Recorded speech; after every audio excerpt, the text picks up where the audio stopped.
important question from this exercise 8.2, right? So इस question को मैंने पहले से आपके लिए ब्रेक डाउन कर दिया है ताकि आपको इसको समझने में इजी हो। ओके, तो हमको बोला है कि ABCD एक पैरेललोग्राम है, E AB का मिड पॉइंट है, F CD का मिड पॉइंट है। ओके, और हमारा जो डायगोनल है BD उसको AF और CE ने ट्राइसेक्ट कर दिया, जो कि फिगर में तो हमको दिख रहा है, but we need to prove it. Alright, चलिए स्टार्ट करते हैं। तो गिवन ABCD हमारा क्या है, यहाँ पे पैरेललोग्राम है। तो अगर पैरेललोग्राम की जो प्रॉपर्टी क्या होगी, opposite sides are parallel and equal also, ध्यान रखिएगा। E मिड पॉइंट है which implies AE equals to BE, F mid point है CD का, तो CF इक्वल्स टू D। तो जितना भी हमको डेटा मिलेगा इन द क्वेश्चन हमने सब कुछ यहां पे कर दिया मेंशन। चलो अब स्टार्ट करते हैं solution. S ABCD is a parallelogram है ना, क्योंकि हमको पहले से पता है। तो हमने क्या बोला, AB parallel to CD and same time AB equals to CD भी होगा। ठीक है, तो ये ना प्रॉपर्टी ऑफ पैरेललोग्राम होती है। So according to the property of parallelogram, तो इसको जरूर मेंशन कर देना साइड से। जैसे आपने मेंशन किया तो क्या मैं यहां पे half of AB equals to half of CD कर सकता हूं क्या? देखिए अगर AB और CD आपस में इक्वल है तो क्या उनके हाफ भी इक्वल नहीं होंगे? याद कीजिए यूक्लिड के एक्सियम्स एंड पोस्टुलेट्स वगैरह कुछ चैप्टर में हमने पढ़ा था ना कि हाफ हाफ के बराबर होगा। तो प्लीज अपने कांसेप्ट को ना ध्यान जरूर रखिए। तो जैसे आपने ये किया तो EB का हाफ क्या है? AB का हाफ क्या मैं यहां पे AE ले सकता हूं एंड CD का हाफ क्या मैं यहां पे CF ले सकता हूं। ऐसा क्यों? क्योंकि हमने बताया कि सर E जो है वो AB का मिड पॉइंट है, जो F है वो CD का मिड पॉइंट है। तो आप कोई सा भी हाफ कर देते, लेकिन आपने AE और CF को किया, क्योंकि देखो AE CF का एक अलग से कोऑर्डिनेटर भी बनाई है जिसकी हमको इस में जरूरत पड़ने वाली है। ओके, तो S मेंशन करना पड़ेगा again, S E is the mid point, इसका मिड पॉइंट है, E is the mid of AB। Similarly F क्या है, F is the mid of CD। तो जो भी आप लॉजिक यहां पे यूज करते हैं ना उसको जरूर यूज कीजिएगा। और हमें ये भी पता है कि AB पैरेलल टू CD है, तो ये भी आपस में क्या होंगे, पैरेलल होंगे, है ना। Also implies AE parallel to CF। इसको मैं देता हूं इक्वेशन नंबर 1, इसको देता हूं इक्वेशन नंबर 2। अब यहां पे मेरा लॉजिक है ना, क्या है कि segment of parallel lines are also parallel. तो ये प्रॉपर्टी ऑफ पैरेलल और प्रॉपर्टी ऑफ क्या है, पैरेलल लाइंस है।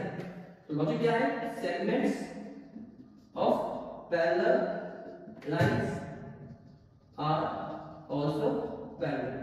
तो बच्चों मैं यहां पे ना बहुत सारे शॉर्ट फॉर्म यूज कर रहा हूं, प्लीज इसको ध्यान दीजिए। सो फ्रॉम इक्वेशन 1 एंड 2 अगर आप देखेंगे अकॉर्डिंग टू द फिगर, अब जो मेरा फिगर बन रहा है, ठीक है, अकॉर्डिंग टू द फिगर, तो जो मेरा कोऑर्डिनेटर बन रहा है ना, coordinator AECF is a parallelogram. Okay, तो ये मैं क्यों बोल रहा हूं, according to the figure AECF मेरा पैरेललोग्राम बन गया। S वी ऑलरेडी डिस्कस, किसी भी पैरेललोग्राम के ना जो खास बात क्या होती है कि अपोजिट साइड आपस में क्या होते हैं, पैरेलल एंड इक्वल। तो ऐसा क्यों, बिकॉज़ ऑफ इक्वेशन 1 एंड 2, है ना, because of equation 1 and 2, because of equation 1 and 2। Equation 1 and 2 से मैंने क्या प्रूव किया था कि AE CF के बराबर है और AE CF के पैरेलल है। तो AE CF मेरा क्या बन गया, एक पैरेललोग्राम है। ओके, अब अगर ये पैरेललोग्राम बन गया तो what can I say here कि sir AF equals to CE, therefore AF equals to CE and same time पे AF पैरेलल टू CE। ये क्या है, again property of parallel. So I know this are bit funny कि हमको बार-बार property हमने use करनी पड़ती है, बट मैं आप लोगों के इजीनेस के लिए राइट इस मेंशन कर देता हूं कि आप लोग कभी इधर के एकदम से काम। ओके, तो जब हमने इसको यहां पे पैरेललोग्राम प्रूव कर दिया तो ये बहुत ही इंपॉर्टेंट रोल प्ले करने वाला है। अब बस थोड़ा सा और राइट नाउ ये जो पार्ट है आगे बढ़ते हैं।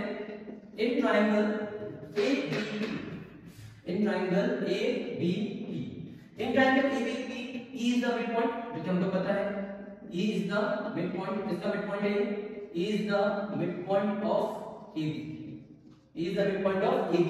अब देखो E AB का midpoint है और E से एक लाइन सेगमेंट जा रहा है जो कि है आपका EC, ऑलराइट, और जो आपका AB है वो भी आपस में क्या है, parallel.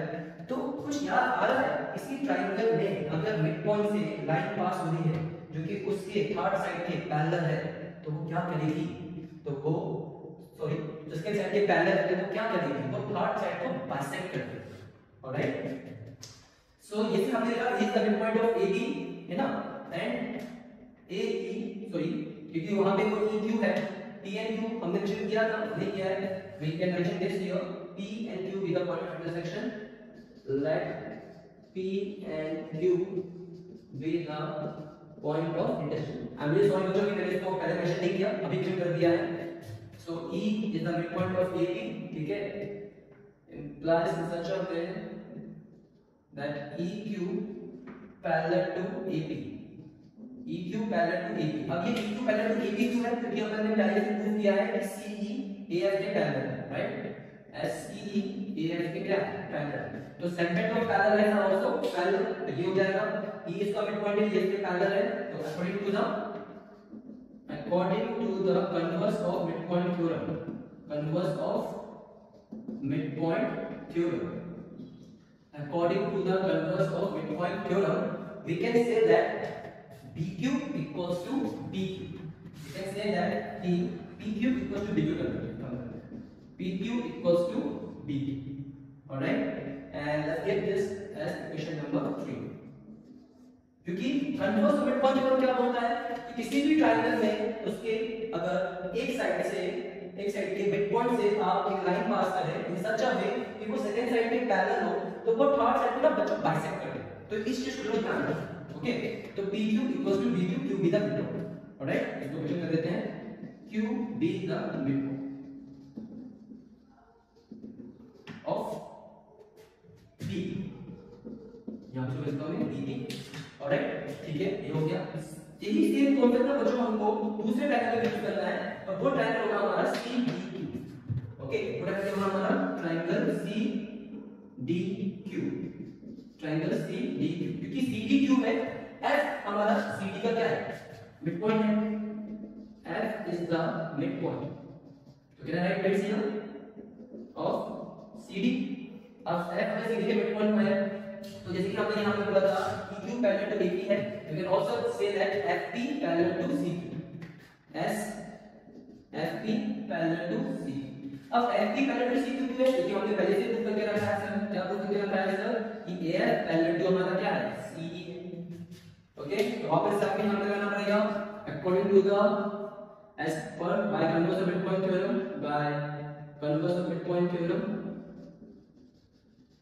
by converse of midpoint theorem, जैसे आप ये बोलेंगे, so what you can say that you can say कि FP जो है है ना, FP और CQ आपस में पैरेलल होंगे, तो DP equals to PQ हो रहा है ना, क्या हो रहा है आपका? DP equals to PQ हो रहा है, and give this as equation number 4। क्यों?